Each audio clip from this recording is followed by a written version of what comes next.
السلام علیکم ناظرین، میں ہوں افتخار شامی اور آپ دیکھ رہے ہیں آج کی بات۔ جی ہاں دوستو، آئیے شروع کرتا ہوں آج کی بات میں۔ اسرائیلی حملے میں 50 سے زائد فلسطینی شہید۔ غزہ اور بیت المقدس میں وحشت و بربریت کا ننگا ناچ۔ مسجد اقصیٰ کے احاطے میں آگ لگا دی گئی، 200 سے زائد زخمی، بچوں اور خواتین کو بھی نہیں بخشا گیا۔ عالمی برادری کی جانب سے اسرائیل کی سیکورٹی فورسز اور فلسطینیوں کے درمیان کشیدگی کو ختم کرنے کے مطالبے کے باوجود اسرائیلی دہشت گردوں کی جانب سے بیت المقدس میں حملے جاری رہے۔ پیر کی رات اہل فلسطین کے لیے قیامت سے کم نہیں۔ ایک طرف قبلہ اول میں صہیونی افواج معکفین اور نماز عشاء پڑھ رہے مصلیوں کو حصار میں لے کر خون کی ہولی کھیلتی رہی، تو دوسری جانب غزہ پر مسلسل بمباری کر کے قیامت برپا کرتی رہی۔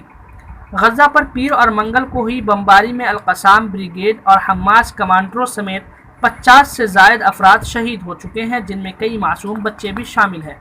زخمیوں کی تعداد تقریباً 200 کے پار ہو چکی ہے۔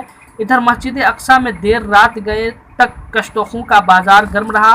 صہیونی دہشت گردوں کے ذریعے قبلہ اول کی حرمت پامال کرتے ہوئے مسجد اقصیٰ میں بمباری، فائرنگ، آتش زنی اور توڑ پھوڑ کرنے کے بعد جشن منایا گیا۔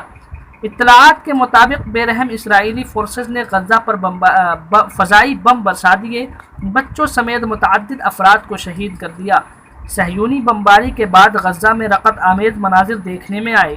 فلسطین کی مزاحمتی تنظیم حماس نے مسجد اقصیٰ کی بے حرمتی پر جوابی حملہ کیا۔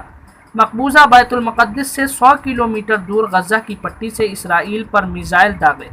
حملے کے خوف سے اسرائیلی پارلیمنٹ کو خالی کروا لیا گیا۔ حماس نے ٹینک شکن میزائل سے اسرائیلی فوج کی گاڑی کو بھی تباہ کر دی۔